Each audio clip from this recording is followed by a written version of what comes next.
So this is a rare situation where I actually think that the modern reimagining of the Scarlet Letter is better than the classic itself.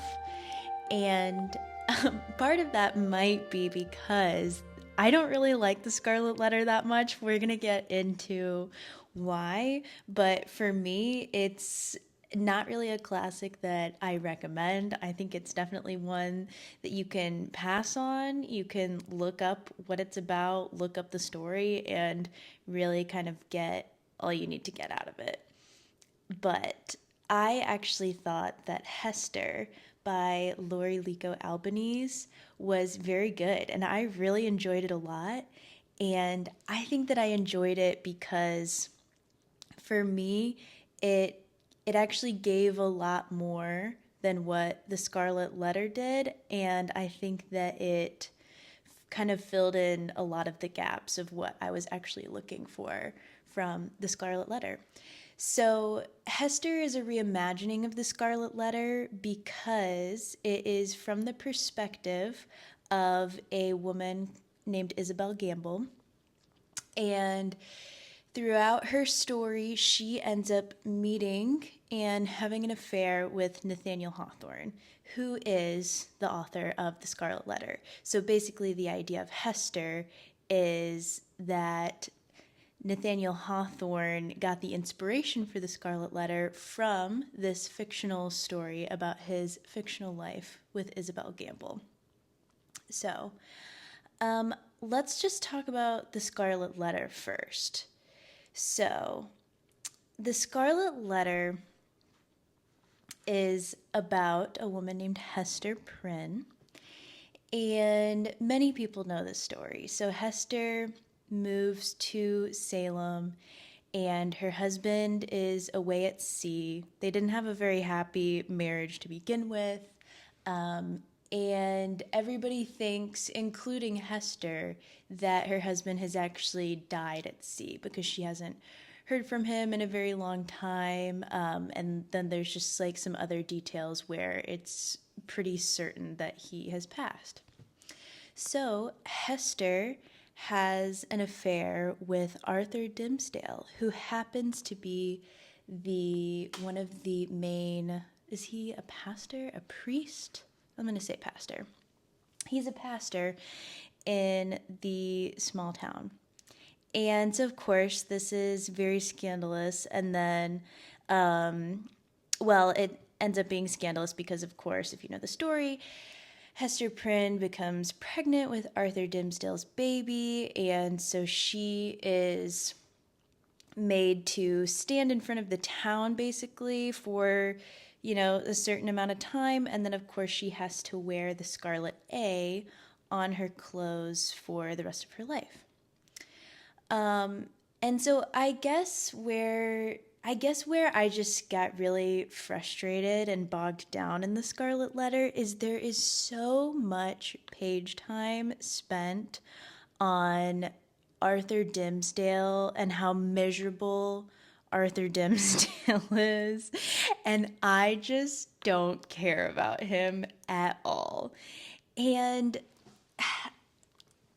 I guess I just don't care about him because he's always so sad and tortured about how bad he feels that Hester is being punished for this, but Hester actually refuses to disclose her lover because she wants to protect him.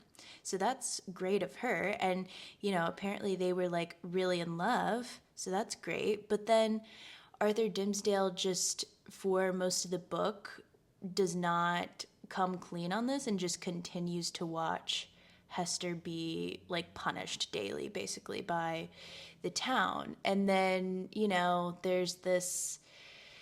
So then the other part is that Hester's husband does come back to the town, but nobody's ever met him before in Salem. So obviously Hester recognizes him, and obviously he recognizes her, but he gets to live in anonymity and doesn't have to have this shame that his wife was adulterous because nobody knows about him. And so we can just like tell that he has some secrets and he's kind of like a bad dude, but Hester agrees to keep his secret. But this guy, his name is Chillingworth. I can't remember his first name. I want to say Roger. I don't know if that's right, but Chillingworth really wants to find out who the father of Pearl, Hester's baby, is. I don't know why. He doesn't really seem to care that much about Hester, but he's just really obsessed with finding this out. And so then throughout the story, he kind of is closing in on the fact that it is Arthur Dimmesdale. And then there's this really dramatic scene towards the end where Arthur Dimmesdale does admit to everybody that he is Pearl's father, and then Pearl and Hester and Arthur were gonna like run away together and start a new life. And then he like rips his clothes and he has like seared a scarlet A on his own chest, like on his flesh. Okay. And then he dies, I guess. Just like right there on the spot. So I don't know. I guess for me, it just like Hester is obviously, everybody made mistakes in the story, but Hester is obviously the one that suffers and pays for it daily. And Arthur does too, but to me, there's two things. First of all, why didn't they just like run away together initially? If they were so in love, why did Arthur not just whisk Hester away and they could live in anonymity somewhere way far away? That bothers me. And then the second is I just have no sympathy for Arthur Dimmesdale. I just feel like he creates all his own problems. He has extreme main character syndrome. It's got to be all about him. He's the one suffering the most. He feels so bad, boo-hoo. I just don't care about Arthur Dimmesdale. So I don't know. Yeah, I'm just not a big fan of the Scarlet Letter. I think for the genre value, I would give it. I put 3. That almost feels generous. I give it a 3. For the ambiance, I'm gonna say 3, and I'm giving it a 3 because while the ambiance to me is not great, and I was taken out of the story so much because of so many things that were just drug out that I didn't care about, I actually do really like the prose in this story. So that does kind of affect the ambiance for me. And then also the other points that I do have to give it for ambiance is this goes with prose too, but I do really like the dialogue in this book, particularly the dialogue whenever, I guess basically any dialogue when anyone other than Arthur Dimmesdale is talking. I just really enjoyed it. And then I'm pretty sure if it's not the opening scene, it's very early on in the book. There's a part where it's just all of the women of the town just like viciously gossiping about Hester and what she's done, and just I don't know, all of that. I just like reading those conversations. They're just beautifully written and just good. So I'm also give the prose a 3.5 for that. And the prose is it's very beautiful and elegant, and sometimes it's not overly flowery for me. I really think that it's quite good. There just are too many parts that are drawn out way too long with these like really long monologues. So that's why it's only a 3.5 for the prose. And then entertainment is a 2. I just was not that entertained. The Scarlet Letter feels like a book that you have to get through. I mean, I read this as an adult, but I was still reading it like I had been assigned the book for 9th grade English class, and I'm just trying to get through it. So, yeah, I don't know. I wasn't that entertained. it's very predictable. The only person that I really care about in the book is Hester. And then yeah, like I just don't Hester, not that it needs to have a happy ending. It's just there's not really a lot of resolution for the story. It just kind of ends. And then the story value, I also give that a 2. I mean, I just don't really know what there is to learn from this book other than the one lesson that is clear is that actions have consequences that can completely ruin your life. I mean, that's probably a pretty good lesson, but I think you could learn that from a lot of other books other than this one. And yeah, I think another thing that bothers me about the story value of this, well, I've already talked about how much we focus on Arthur's problems, but the other thing is, I really hate the way Pearl is depicted in this story. And I feel like her character never gets really any redemption either. Pearl is Hester's child, and whenever she's born, she's like this beautiful, perfect baby. But then as she gets older and is a toddler and a young child, she's constantly described as like a devilish imp. And like she seems like she's, and then people are always talking about, even Hester is talking about how it seems like she's like sent from Satan to punish Hester because she's like bad. And it's like, well, maybe she just needs a father, and maybe Arthur Dimmesdale should have run away with them, you know? And that really bothers me, I guess. I don't think there's a lot to the story value. I honestly think that the Scarlet Letter is one that you can skip. But what I would recommend is Hester by Lori Lico Albanese. I thought this book was so good.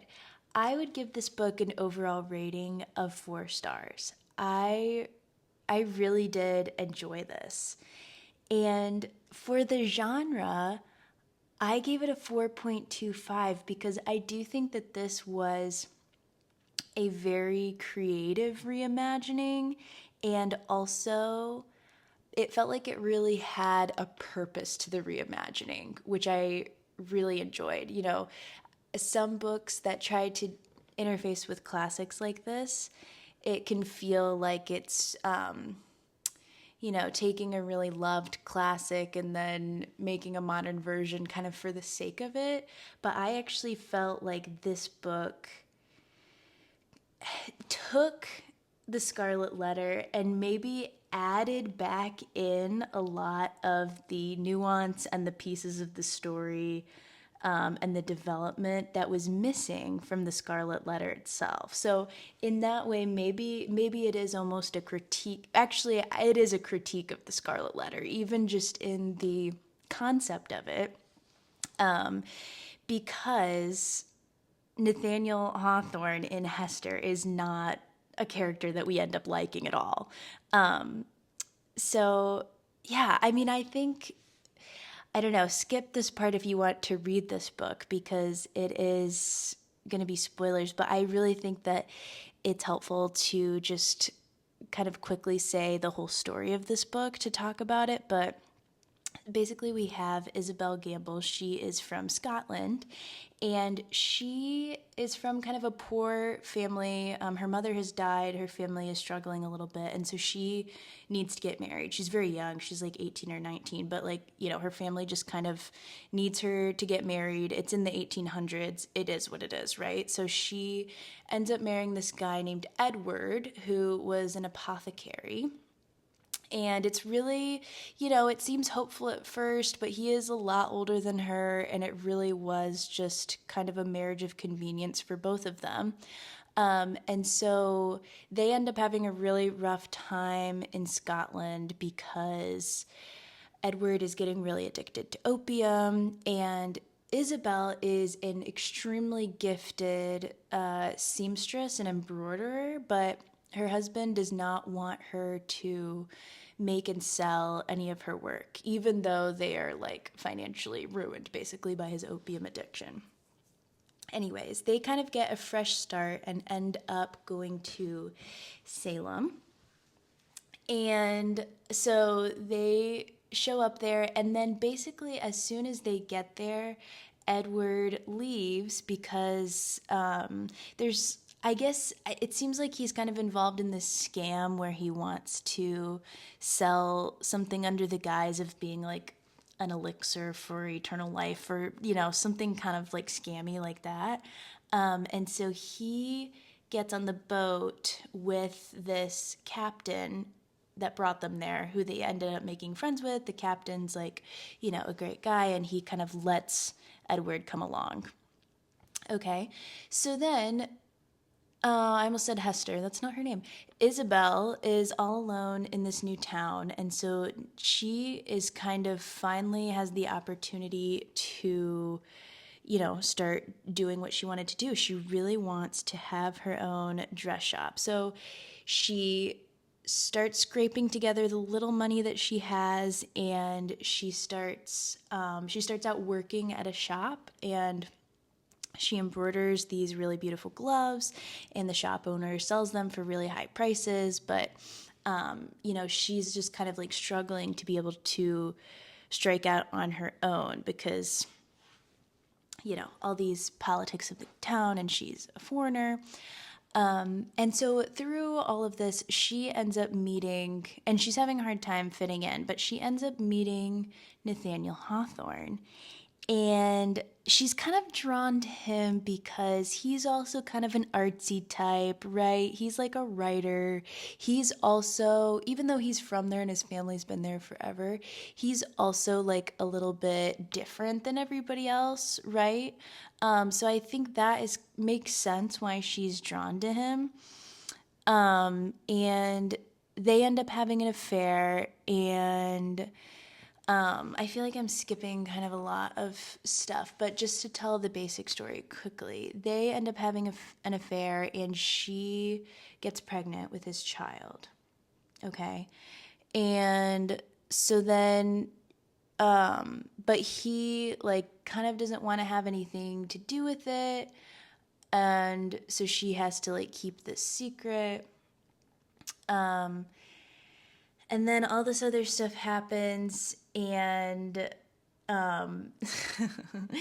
and Edward ends up coming back. Everybody actually thought that Edward was dead for a while, kind of similar to the Scarlet Letter story. But everybody thought that Edward was dead because at one of the ports, a report came back that he wasn't on the ship anymore. But actually, it turns out what happened was he got thrown off the ship because he was like doing all kinds of opium and drugs.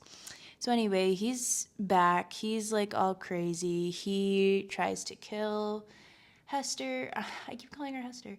He tries to kill Isabel because he's so mad at her.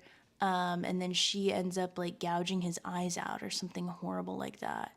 And so Nathaniel Hawthorne, after kind of like ignoring her about this, he kind of comes back later and is like, well, actually, you know, like I could like send you away to this isolated cabin, and I could like take care of you and the baby there like from a distance. I just don't want to be like publicly associated with you. And she's like, yeah, no, I'm actually good, because actually what I want to do is be in a city so that I can sell my needlework. And so then by the end of the story, she has moved away, and the captain from the beginning, the captain is a really great guy. He came back, and he like basically paid off all of Edward's debts in Salem for her, because Edward had racked up all this debt, and then Isabel was going to be responsible for it. So she ends up, through connections with the captain, getting to go somewhere totally new where she's able to open her own shop and sell all of her own stuff and do all of the needlework that she wants to do. And they're not like together or anything, but he just kind of like takes care of her.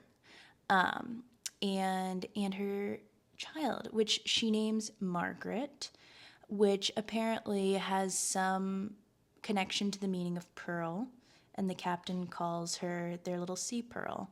So there you go, there's the connection with pearl. So anyways, that's like the very basic overview of the story. And I think that the reason why this story... Oh, wait, okay, I'm sorry. I'm not saying like the tie-in at the end. So after she has her new life set up, and this is like years later, whenever Pearl or Margaret is an adult, she comes to Isabel and she's like, I just read this like really great new book I want you to read. And Margaret, of course, hands her a copy of The Scarlet Letter by Nathaniel Hawthorne.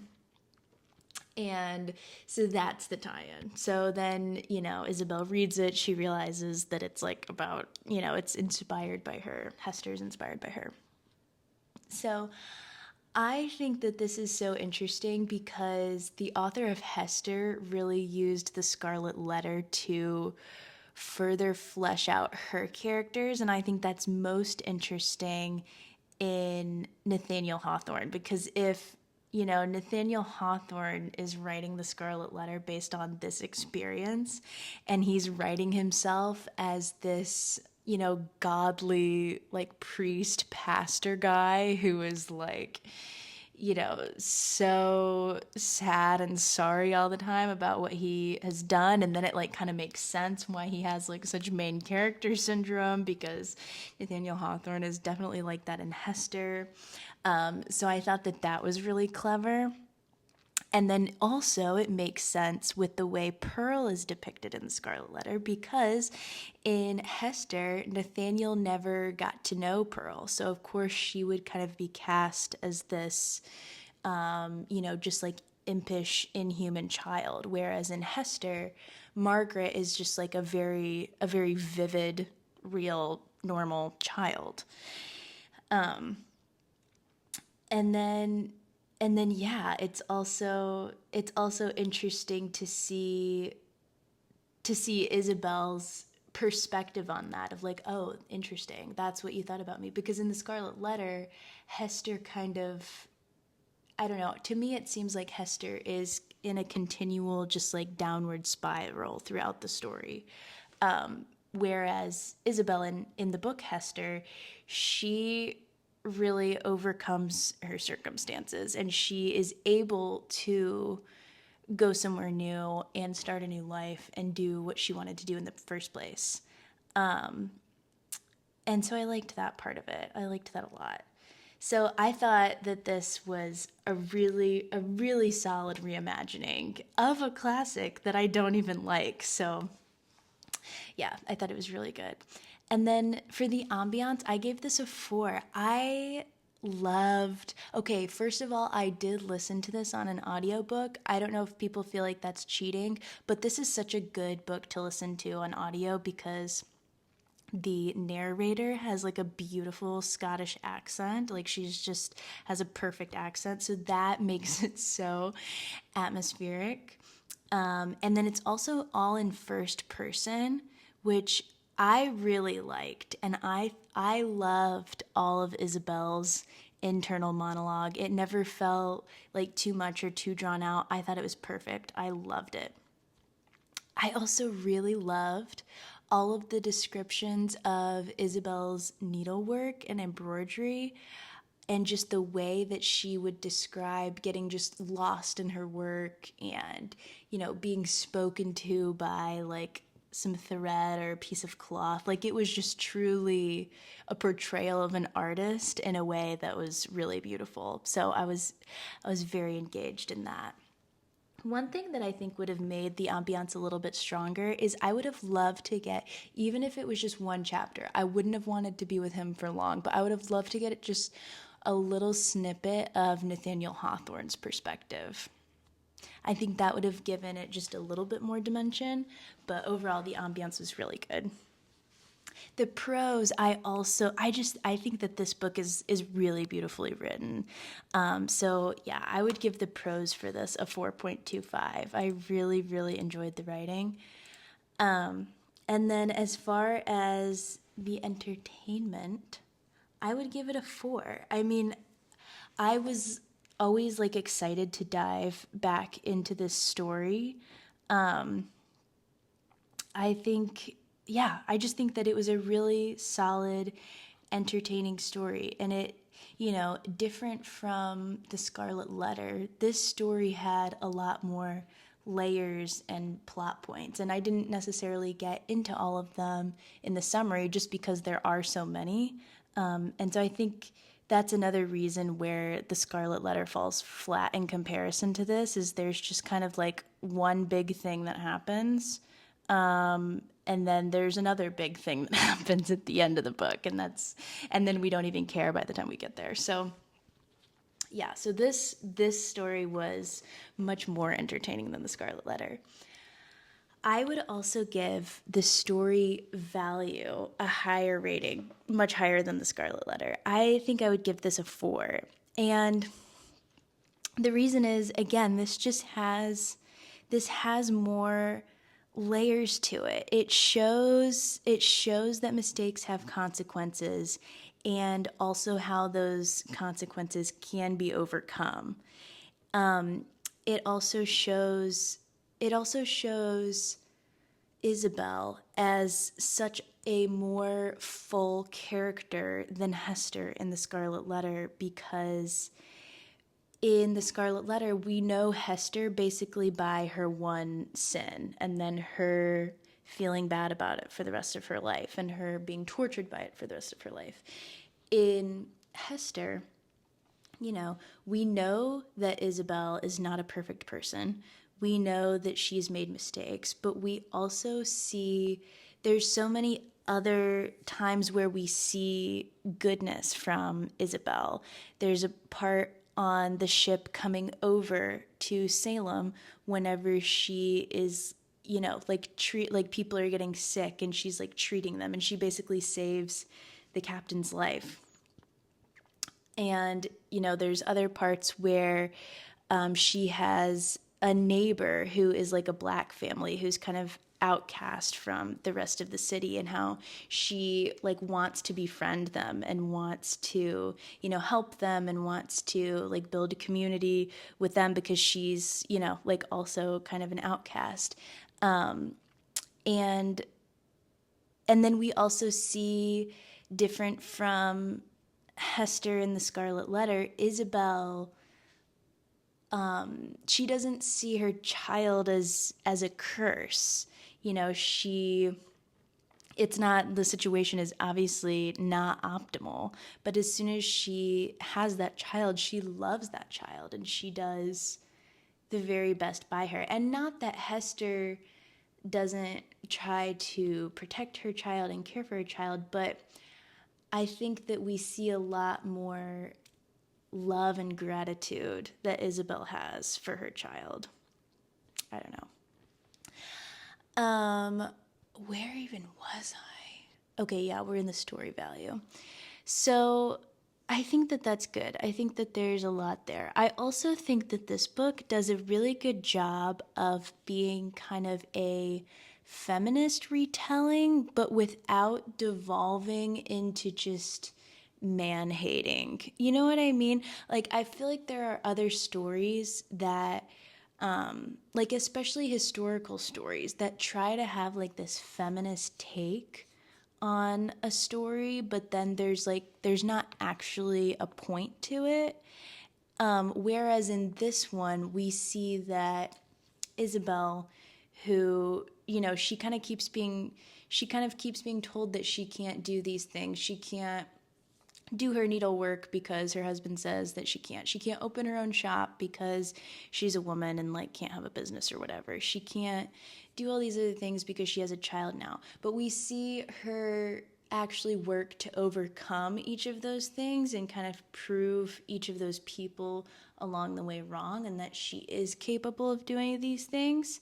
And so I think that is a much more powerful feminist narrative. And then it's not man-hating, because this book does a good job of showing examples of good men and bad men, weak men and strong men. And yeah, so I think I think the story value of this is really good. I would give it a 4.